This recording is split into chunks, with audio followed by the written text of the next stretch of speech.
Bonjour à tous mes amis.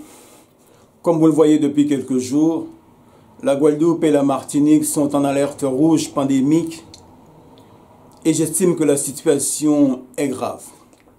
J'ai pu voir les déclarations, l'allocution du président Serge Letchimy en Martinique. J'ai pu voir son comportement, ses sentiments. Et j'estime qu'on ne peut pas juste regarder les merdias qu'on voit ici à la télévision et sans réagir, sans rien dire, pendant que nos frères là-bas en Guadeloupe et en Martinique sont en train de mourir, pour ne pas dire qu'ils sont en train de crever. Alors ce que je voudrais dire par rapport à ce qui se passe là-bas et que les choses soient bien claires, ici dans l'Hexagone, on a installé une stratégie de nous dire en fait que vous ne pouvez pas parler de certains sujets comme si le fait de s'exprimer concernant le Covid-19, on n'a pas le droit de parler de ça en fait. On a instauré non pas une dictature sanitaire, mais tout est fait de façon à nous empêcher de nous exprimer sur ces sujets-là. Et j'estime que dans la mesure que nous vivons encore dans un pays qui stipule liberté, égalité, fraternité, et où nous avons une liberté d'expression, et qu'il est très important de pouvoir nous exprimer sur tous les sujets que ce soit, et y compris cette crise sanitaire. Alors oui, en Guadeloupe et en Martinique, nous avons nos frères là-bas qui sont en train de mourir à cause du Covid-19. Mais remontons en arrière, il y a plus d'un an, parce qu'il faut remonter en arrière afin de comprendre ce qui se passe là-bas, chers frères et sœurs. Il y a 1 an et demi, qu'est-ce qui s'est passé en Martinique et en Guadeloupe? Qu'est-ce qu'on a vu? On a vu des touristes arriver en Guadeloupe et en Martinique. Et la population martiniquaise, la population antillaise, ils savaient très bien que ces touristes-là étaient potentiellement contaminés. Et nous avons vu la population locale se démener afin de faire le maximum, afin d'empêcher aux touristes potentiellement contaminés de rentrer sur le territoire martiniquais, de rentrer sur le territoire guadeloupéen. Et qu'est-ce qu'on a vu? On a vu la police coloniale, en fait, oui, je dis la police coloniale, puisque nous sommes considérés comme, encore en 2021, comme étant des colonies, oui. Nous avons vu la police coloniale faire le maximum afin d'empêcher aux militants martiniquais et guadeloupéens, qui eux étaient là, afin d'empêcher aux touristes étrangers, enfin européens en général, d'arriver sur l'île et de contaminer la population martiniquaise, la population guadeloupéenne. Alors, il y a plus d'1 an et demi, la situation n'était pas grave. Il n'y avait pas de Covid en Guadeloupe. Il n'y avait pas de Covid en Martinique. Mais un an et demi après, aujourd'hui, qu'on a le Delta, les variants qui arrivent un peu partout, que ce soit dans l'Hexagone ou aux Antilles. Qu'est-ce qui se passe aux Antilles en ce moment? Oui, la situation, elle est grave, il faut le dire. Mais qu'est-ce que je constate personnellement? On est en train de tout faire afin d'instaurer une espèce de peur. Oui, ça il faut le dire. Ils sont en train de vendre la peur aux Antilles, que ce soit en Guadeloupe ou que ce soit en Martinique, et de dramatiser un maximum les choses, de façon à imposer un vaccin, oui, qui jusqu'à présent est au stade expérimental.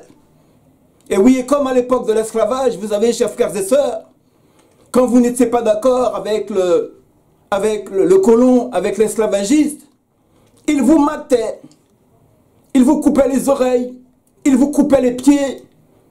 Et si vous aviez le malheur de vous échapper une deuxième fois, cette fois-ci, c'était pratiquement la mort. Et aujourd'hui, ce qui se passe aux Antilles, que ce soit en Martinique ou en Guadeloupe, c'est exactement la même chose. Nous revivons pratiquement ce que nos anciens, nos frères et sœurs, ont vécu aux Antilles il y a plus de 200 ans pendant l'esclavage. Oui, on est en train de nous mater aux Antilles en utilisant ce pass sanitaire, en utilisant la situation sanitaire que nous voyons aujourd'hui, afin de nous mater, afin de nous tenir, en nous vendant la peur, en dramatisant un maximum de choses, alors que nous savons très bien qu'aux Antilles, que ce soit en Guadeloupe ou en Martinique, le problème à la base, il est purement structurel. Il est avant tout structurel. Qu'est-ce que nous avons vu il y a 2 ans à peu près? Le CHU de Guadeloupe qui a brûlé. On a vu aussi l'ouragan Irma. Et qu'a fait le gouvernement? Ils n'ont rien fait. Ils ont laissé crever. Ils n'ont rien fait. Et aujourd'hui, qu'est-ce qu'ils nous disent? Oui. Et la seule chose qu'ils nous disent, oui. Confinement, confinement. Ou sinon, taisez-vous. Oui, comme à l'époque de l'esclavage. Vous êtes matés, tenus en laisse, en fait, oui. Comme des enfants. Il y a une espèce d'infantilisation des Antillais là-bas, et ça, il faut le dire. Ils sont traités comme des enfants. On leur envoie du personnel. Bon, c'est bien, mais j'estime qu'aux Antilles, et aussi à Cuba, dans les îles à côté, on pourrait aussi, oui, faire appel à tous ces gens-là. Oui, non, mais la République va vous sauver, chers frères et sœurs. Et la seule chose qu'ils nous disent aujourd'hui, c'est prenez le vaccin. Ou si vous ne prenez pas le vaccin, on va vous punir en fait. On va vous punir comme des enfants. Voilà la politique stratégique, et que je trouve un peu pervers, du système qui nous contrôle, qui nous dirige aujourd'hui, et qui veulent par tous les moyens que ce soit imposer en Guadeloupe et en Martinique. Cela fait un moment que nous voyons ici, dans l'Hexagone, que le professeur Raoult et d'autres professeurs, d'autres grands médecins nous disent que oui, on peut soigner la maladie avec des traitements, que ce soit l'hydroxychloroquine, que ce soit l'ivermectine, que ce soit le Zebapic, du professeur guadeloupéen là, dont j'oublie le nom. Mais personne ne veut parler de ça. On veut à tout prix nous mater, nous tenir en laisse, comme à l'époque de l'esclavage. Je dirais à nos frères et sœurs en Guadeloupe et en Martinique, résistance. Ne nous laissons pas mater comme si nous étions encore des esclaves enchaînés. Ne nous laissons pas tenir en laisse avec ce passe qui est une impasse à nos libertés. Ne nous laissons pas tenir en laisse par un système colonial qui veut nous mettre à genoux. Oui. Et aussi, ce qu'il faut dire en Guadeloupe et en Martinique, nous savons très bien qui profite l'économie dans ces îles. L'économie, le plus souvent, profite aux béquets et non pas à la population locale. Donc en mettant tout ce système en place, ce qu'il tente aussi à faire, c'est de faire en sorte que l'économie ne puisse pas profiter aux petits, qu'ils puissent se retenir et revenir, reprendre l'économie en main. Et que l'économie, oui, antillaise, aille dans les mains de toujours les mêmes personnes que nous avons dans ces îles-là. Je dis à nos frères et sœurs, résistance. Nous avions des touristes qui sont venus aux Antilles. Et nous avons vu les résultats que ça a donné. Mais aujourd'hui, qu'est-ce qu'ils nous disent dans ces îles-là, dans ces endroits-là? Ils sont en train de culpabiliser la population en leur disant que oui, que si aujourd'hui le coronavirus progresse en Martinique et en Guadeloupe, que c'est de votre faute en fait. Que c'est à cause de vous. C'est à cause de votre carnaval. Oui, c'est à cause de votre carnaval. C'est à cause de vous.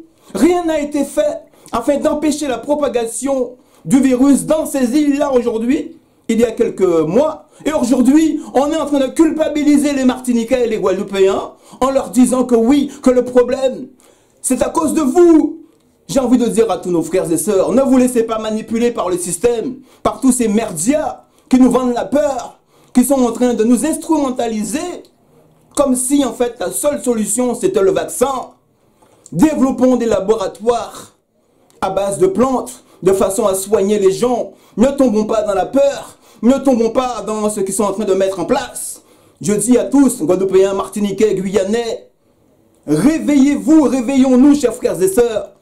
Ne nous laissons pas mater et ne laissons surtout pas tous ces gens-là rétablir l'esclavage à travers le pass sanitaire qui n'est qu'un prétexte de façon à mieux nous tenir en laisse contre ce système qu'ils sont en train de mettre en place aujourd'hui, chers frères et sœurs. Que les choses soient claires.